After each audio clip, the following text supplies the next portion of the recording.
The voyage round the Norfolk coast was rough and wild. Torfrida was ill, the little girl was ill, the poor old mother was so ill that she could not even say her prayers.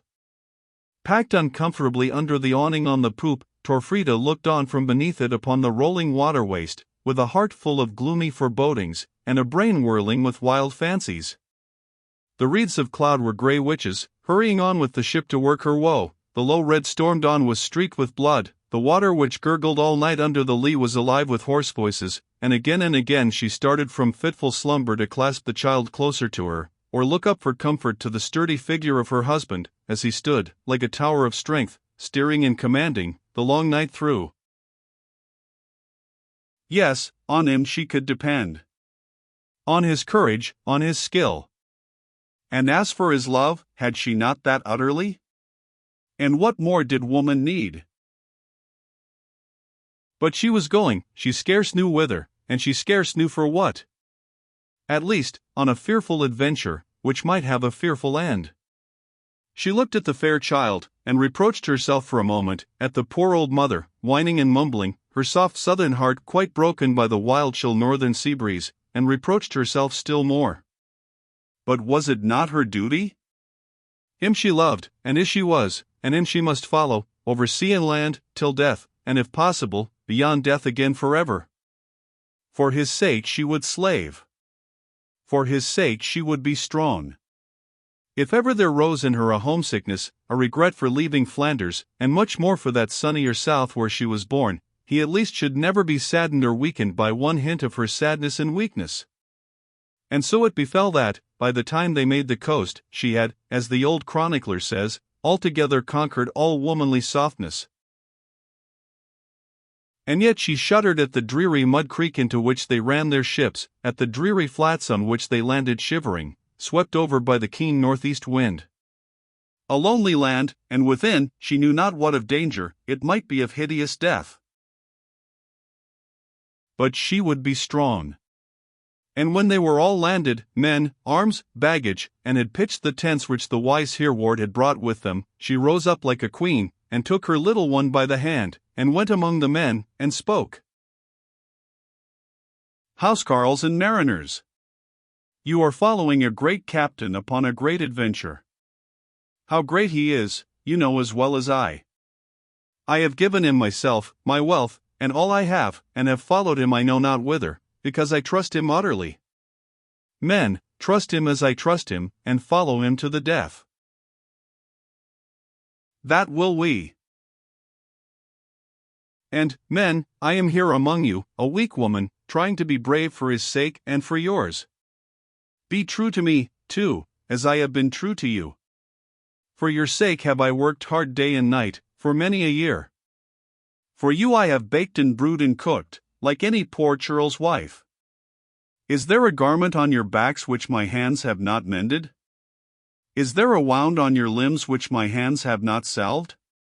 Oh, if Torfrida has been true to you, promise me this day that you will be true men to her and hers, that if, which heaven forbid, aught should befall him and me, you will protect this my poor old mother, and this my child, who has grown up among you all, a lamb brought up within the lion's den. Look at her, men, and promise me, on the faith of valiant soldiers, that you will be lions on her behalf, if she shall ever need you. Promise me, that if you have but one more stroke left to strike on earth, you will strike it to defend the daughter of Hereward and Torfrida from cruelty and shame. The men answered by a shout which rolled along the fen, and startled the wildfowl up from far-off pools. They crowded round their lady, they kissed her hands, they bent down and kissed their little playmate, and swore, one by God and his apostles, and the next by Odin and Thor, that she should be a daughter to each and every one of them, as long as they could grip steel in hand. Then, says the chronicler, Hereward sent on spies, to see whether the Frenchmen were in the land, and how folks fared at Holbeach, Spalding, and Bourne. The two young Sewards, as knowing the country and the folk, pushed forward, and with them Martin Lightfoot, to bring back news. Martin ran back all the way from Holbeach, the very first day, with right good news. There was not a Frenchman in the town. Neither was there, they said, in Spalding. Ivo Taleboys was still away at the wars, and long might he stay. So forward they marched, and everywhere the landsfolk were tilling the ground in peace, and when they saw that stout array, they hurried out to meet the troops, and burdened them with food, and ale, and all they needed. And at Holbeach, and at Spalding, Hereward split up the war arrow, and sent it through Kesteven, and south into the Cambridge fens, calling on all men to arm and come to him at Bourne, in the name of Waltheof and Morcar the earls. And at every farm and town he blew the war horn, and summoned every man who could bear arms to be ready, against the coming of the Danish host from Norwich. And so through all the fens came true what the wildfowl said upon the meres, that Hereward was come again. And when he came to Bourne, all men were tilling in peace. The terror of Hereward had fallen on the Frenchmen, and no man had dared to enter on his inheritance, or to set a French foot over the threshold of that ghastly hall, over the gable whereof still grinned the 14 heads, on the floor whereof still spread the dark stains of blood. Only Jerry dwelt in a corner of the house, and with him Leofric the unlucky, once a roystering housecarl of Hereward's youth, now a monk of Crowland, and a deacon, whom Lady Godiva had sent thither that he might take care of her poor. And there Jerry and Leofric had kept house, and told sagas to each other over the beech log fire night after night, for all Leofric's study was, says the chronicler, to gather together for the edification of his hearers all the acts of giants and warriors out of the fables of the ancients or from faithful report, and commit them to writing, that he might keep England in mind thereof. Which Leofric was afterwards ordained priest, probably in Ely, by Bishop Egelwin of Durham, and was Hereward's chaplain for many a year. Then Hereward, as he had promised, set fire to the 3 farms close to the Brunswold, and all his outlawed friends, lurking in the forest, knew by that signal that Hereward was come again. So they cleansed out the old house, though they did not take down the heads from off the gable, and Torfrida went about it, and confessed that England was, after all, a pleasant place enough. And they were as happy, it may be, for a week or 2, as ever they had been in their lives. And now, said Torfrida, while you see to your army, I must be doing, for I am a lady now, and mistress of great estates.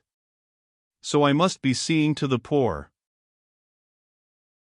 But you cannot speak their tongue. Can I not? Do you think that in the face of coming to England and fighting here, and plotting here, and being, maybe, an earl's countess, I have not made Martin Lightfoot teach me your English tongue, till I can speak it as well as you? I kept that hidden as a surprise for you, that you might find out, when you most needed, how Torfrida loved you. As if I had not found out already. Oh, woman! Woman! I verily believe that God made you alone, and left the devil to make us butchers of men. Meanwhile went round through all the fens, and north into the Brunswold, and away again to Lincoln and merry Sherwood, that Hereward was come again. And Gilbert of Ghent, keeping Lincoln Castle for the Conqueror, was perplexed in mind, and looked well to gates and bars and sentinels, for Hereward sent him at once a message, that forasmuch as he had forgotten his warning in Bruges Street, and put a rascal cook into his mother's manners, he should ride Odin's horse on the highest ash in the Brunswold. On which Gilbert of Ghent, inquiring what Odin's horse might be, and finding it to signify the ash tree whereon, as sacred to Odin, thieves were hanged by Danes and Norse, made answer that he Gilbert had not put his cook into Bourne, nor otherwise harmed Hereward or his. That Bourne had been seized by the king himself, together with Earl Morcar's lands in those parts, as all men knew. That the said cook so pleased the king with a dish of stewed eelpout, which he served up to him at Cambridge, and which the king had never eaten before, that the king begged the said cook of him Gilbert and took him away, and that after, so he heard, the said cook had begged the said manners of Bourne of the king, without the knowledge or consent of him Gilbert. That he therefore knew naught of the matter. That if Hereward meant to keep the king's peace, he might live in Bourne till doomsday, for aught he, Gilbert, cared. But that if he and his men meant to break the king's peace, and attack Lincoln city, he Gilbert would nail their skins to the door of Lincoln Cathedral, as they used to do by the heathen Danes in old time. And that, therefore, they now understood each other. At which Hereward laughed, and said that they had done that for many a year. And now poured into born from every side brave men and true, some great holders dispossessed of their land, some the sons of holders who were not yet dispossessed, some Morker's men, some Edwin's, who had been turned out by the king. To him came Ganach and Aludus Grogan, foremost in all valor and fortitude, tall and large, and ready for work, and with them their 3 nephews, Godwin Gilles, so called because he was not inferior to that Godwin Guthlaxon who was preached much in the fables of the ancients, and Duty and Udi, footnote, named in Doomsday Book, the twins, alike in face and manners, and Godric, the Knight of Corby, nephew of the Count of Warwick, and Tosti of Dadeness, his kinsman, and Azervas, whose father had possessed Lincoln Tower, and Leofwin Mu, footnote, probably the Leofwin who had lands in Bourne.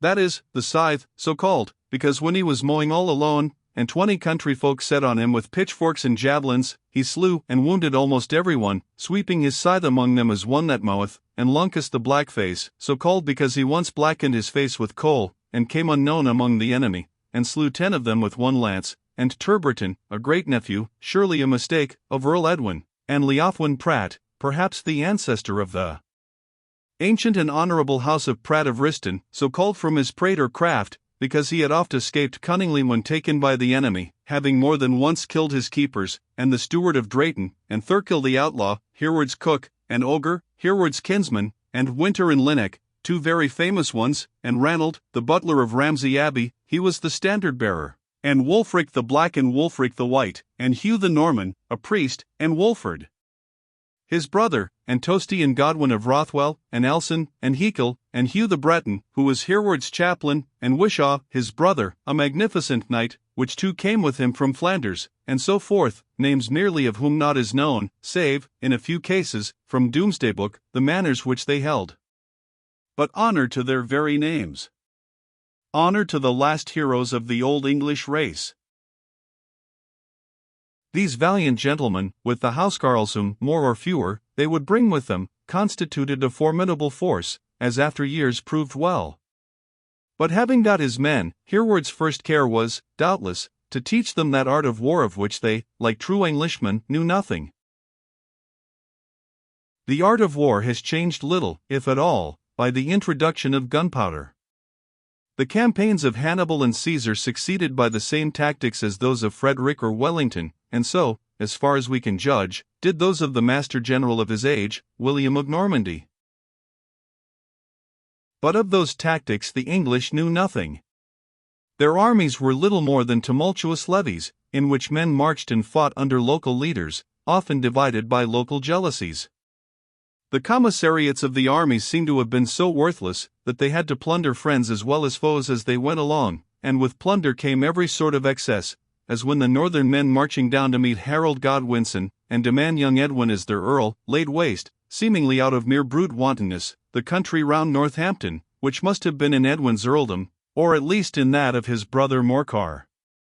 And even the local leaders were not over well obeyed. The reckless spirit of personal independence, especially among the Anglo-Danes, prevented anything like discipline, or organized movement of masses, and made every battle degenerate into a confusion of single combats.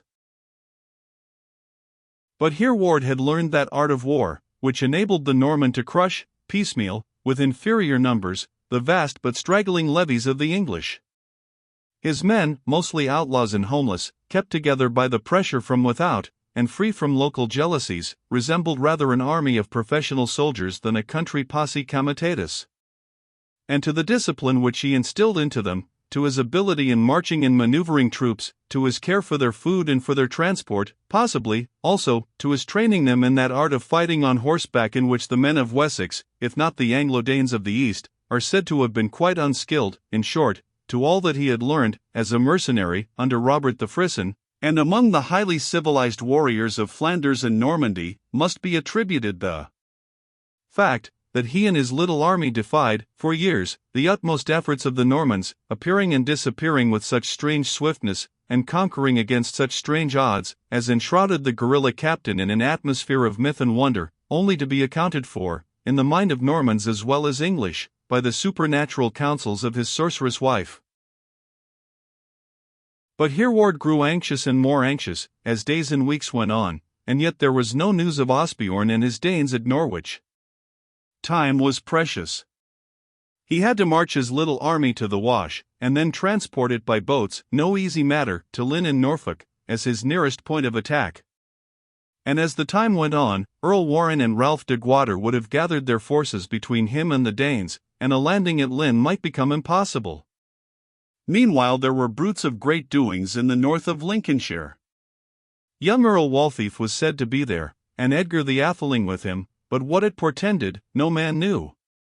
Morcar was said to have raised the centre of Mercia, and to be near Stafford, Edwin to have raised the Welsh, and to be at Chester with Alfgiva, his sister, Harold Godwinson's widow. And Hereward sent spies along the Roman Waddling Street, the only road, then, toward the northwest of England, and spies northward along the Roman road to Lincoln. But the former met the French in force near Stafford, and came back much faster than they went. And the latter stumbled on Gilbert of Ghent, riding out of Lincoln to Sleaford, and had to flee into the fens, and came back much slower than they went. At last news came. For into Bourne stalked Wulfric the Heron, with axe and bow, and leaping pole on shoulder, and an evil tale he brought. The Danes had been beaten utterly at Norwich.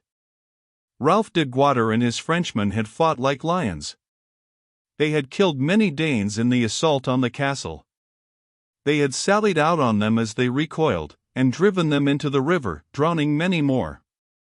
The Danes had gone down the Yare again, and out to sea northward, no man knew whither. He, the Heron, prowling about the fenlands of Norfolk to pick off straggling Frenchmen and looking out for the Danes, had heard all the news from the landsfolk. He had watched the Danish fleet along the shore as far as Blakeney.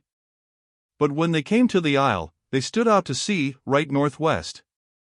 He, the Heron, believed that they were gone for Humber Mouth. After a while, he had heard how Hereward was come again and sent round the war arrow, and thought that a landless man could be in no better company, wherefore he had taken boat, and come across the Deepfen. And there he was, if they had need of him. Need of you, said Hereward, who had heard of the deed at Roxham Bridge. Need of 100 like you. But this is bitter news. And he went in to ask counsel of Torfrida, ready to weep with rage. He had disappointed, deceived his men. He had drawn them into a snare. He had promised that the Danes should come. How should he look them in the face? Look them in the face? Do that at once, now, without losing a moment. Call them together and tell them all. If their hearts are staunch, you may do great things without the traitor earl. If their hearts fail them, you would have done nothing with them worthy of yourself, had you had Norway as well as Denmark at your back. At least, be true with them, as your only chance of keeping them true to you. Wise wife, said Hereward, and went out and called his band together, and told them every word, and all that had passed since he left Calais Straits. And now I have deceived you, and entrapped you, and I have no right to be your captain more. He that will depart in peace, let him depart, before the Frenchmen close in on us on every side and swallow us up at one mouthful. Not a man answered. I say it again, he that will depart, let him depart. They stood thoughtful. Ranald, the monk of Ramsey, drove the white bear banner firm into the earth, tucked up his monk's frock, and threw his long axe over his shoulder, as if preparing for action. Winter spoke at last. If all go, there are 2 men here who stay, and fight by Hereward's side as long as there is a Frenchman left on English soil, for they have sworn an oath to heaven and to St. Peter, and that oath will they keep. What say you, Gwennick, knighted with us at Peterborough? Gwennick stepped to Hereward's side. None shall go, shouted a dozen voices. With Hereward we will live and die. Let him lead us to Lincoln, to Stafford, where he will. We can save England for ourselves without the help of Danes. It is well for one at least of you, gentlemen, that you are in this pleasant mind, quoth Ranald the monk. Well for all of us, thou valiant purveyor of beef and beer. Well for one. For the first man that had turned to go, I would have brained him with this axe. And now, gallant gentlemen, said Hereward, we must take new counsel, as our old has failed. Whither shall we go? For stay here, eating up the country, we must not do. They say that Waltheof is in Lindsey, raising the landsfolk. Let us go and join him. We can, at least, find what he means to do. There can be no better counsel. Let us march. Only we must keep clear of Lincoln as yet. I hear that Gilbert has a strong garrison there, and we are not strong enough yet to force it. So they rode north, and up the Roman road toward Lincoln, sending out spies as they went, and soon they had news of Waltheof, news, too, that he was between them and Lincoln.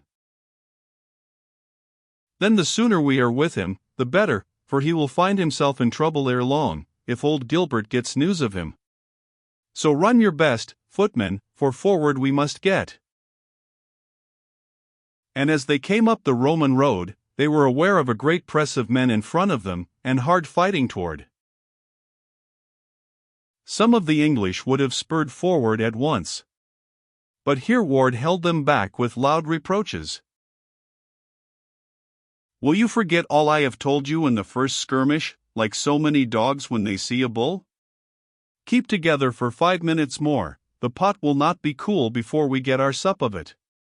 I verily believe that it is Waltheof, and that Gilbert has caught him already. As he spoke, one part of the combatants broke up, and fled right and left, and a knight in full armor galloped furiously down the road right at them, followed by 2 or 3 more. Here comes some one very valiant, or very much afeard, said Hereward, as the horseman rode right upon him, shouting, I am the king. The king, roared Hereward, and dropping his lance, spurred his horse forward, kicking his feet clear of the stirrups. He caught the knight round the neck, dragged him over his horse's tail, and fell with him to the ground. The armor clashed, the sparks flew from the old grey Roman flints, and Hereward, rolling over once, rose, and knelt upon his prisoner. William of Normandy, yield or die. The knight lay still and stark. Ride on, roared Hereward from the ground. Ride at them, and strike hard. You will soon find out which is which. This booty I must pick for myself. What are you at, roared he, after his knights? Spread off the road, and keep your line, as I told you, and don't override each other. Curse the hot-headed fools. The Normans will scatter them like sparrows. Run on, men-at-arms, to stop the French if we are broken. And don't forget Gison's field and the horse's legs. Now, king, are you come to life yet? You have killed him, quoth Leofric the deacon, whom Hereward had beckoned to stop with him. I hope not. Lend me a knife. He is a much slighter man than I fancied, said Hereward, as they got his helmet off. And when it was off, both started and stared. For they had uncovered, not the beetling brow, Roman nose, and firm curved lip of the Ulysses of the Middle Age, but the face of a fair lad, with long straw-colored hair, and soft blue eyes staring into vacancy. Who are you, shouted Hereward, saying very bad words, who come here aping the name of king? Mother! Christina! Margaret! Waltheof Earl, moaned the lad, raising his head and letting it fall again. It is the atheling, cried Leofric. Hereward rose, and stood over the boy. Ah! What was I doing to handle him so tenderly? I took him for the Malmser, and thought of a king's ransom. Do you call that tenderly? You have nigh pulled the boy's head off. Would that I had. Ah, went on Hereward, apostrophizing the unconscious atheling, "Ah, that I had broken that white neck once and for all! To have sent thee feet foremost to Winchester, to lie by thy grandfathers and great-grandfathers, and then to tell Norman William that he must fight it out henceforth, not with a straw malkin like thee, which the very crows are not afraid to perch on, but with a cock of a very different hackle, Swainulfson, King of Denmark." And Hereward drew brain-biter. "For mercy's sake, you will not harm the lad?" "If I were a wise man now, and hard-hearted as wise men should be, I should, and he played the point of the sword backwards and forwards, nearer and nearer to the lad's throat. "Master! Master!" cried Leofric, clinging to his knees, "by all the saints! What would the Blessed Virgin say to such a deed?" "Well, I suppose you are right.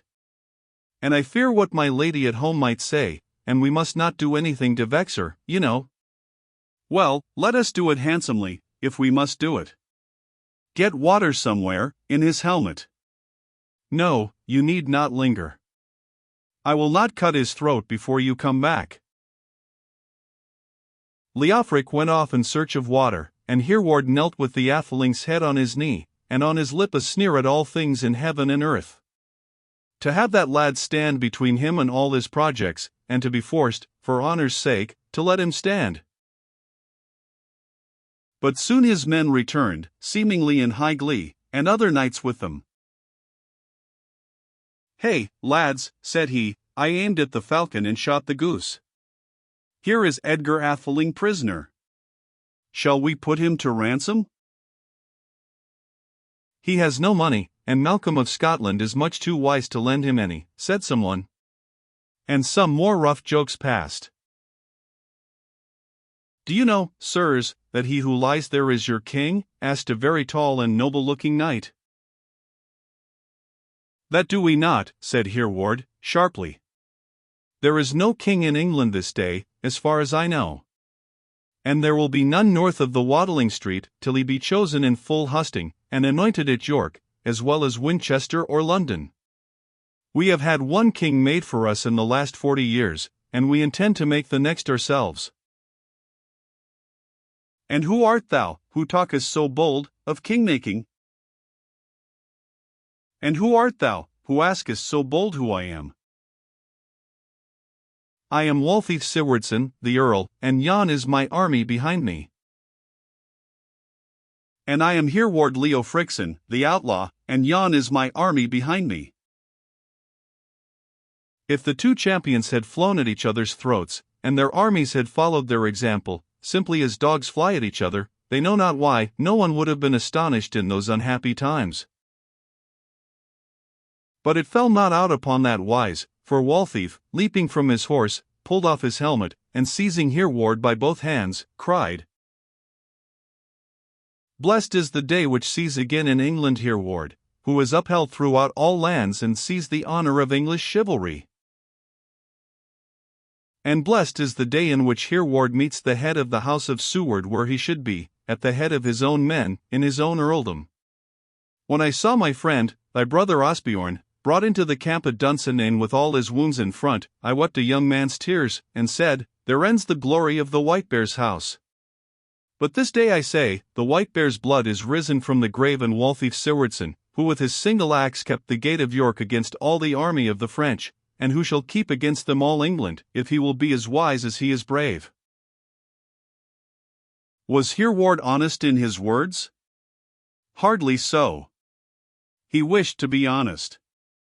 As he looked upon that magnificent young man, he hoped and trusted that his words were true.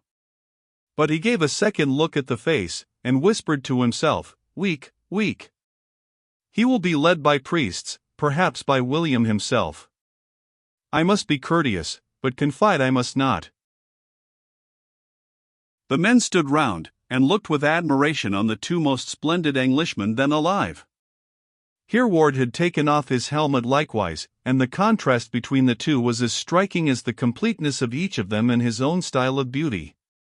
It was the contrast between the Slowhound and the Deerhound, each alike high-bred, but the former, short, sturdy, cheerful, and sagacious, the latter tall, stately, melancholy, and not over-wise withal. Waltheof was a full head and shoulders taller than Hereward, one of the tallest men of his generation, and of a strength which would have been gigantic, but for the too great length of neck and limb, which made him loose and slow in body, as he was somewhat loose and slow in mind. An old man's child, although that old man was as one of the old giants, there was a vein of weakness in him, which showed in the arched eyebrow, the sleepy pale blue eye, the small soft mouth, the lazy voice, the narrow and lofty brain over a shallow brow. His face was not that of a warrior, but of a saint in a painted window, and to his own place he went, and became a saint, in his due time.